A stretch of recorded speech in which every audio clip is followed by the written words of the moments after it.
Vai tu zināji, ka motivācija ir ļoti cieši saistīta ar attiecībām?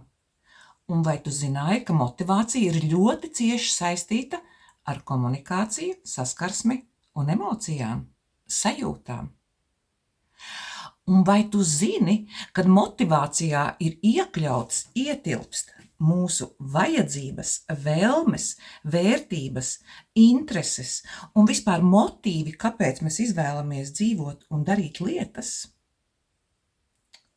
Aicinu tevi iegādāties video lekciju par motivāciju, lai tu uzzinātu, kas tevi patiesi motivē, kas motivē tavus draugus, tavu partneri, tavus bērnus, kas motivē tavu vīru, sievu un arī kolēģus. Un tu vari uzzināt, ja tu ar savu motivāciju un saviem motīviem apmierini savas vajadzības, tad tu vari būt laimīgāks cilvēks, tu vari justies šajā dzīvē vajadzīgāks un laimīgāks un vērtīgāks sev.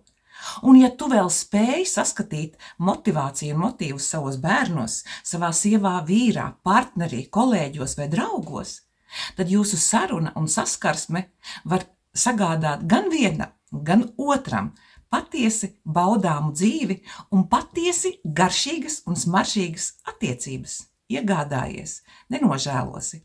Plus vēl ir mazs bonusiņš, cenā iekļauts. 13 killeri, kas nogalina attiecības.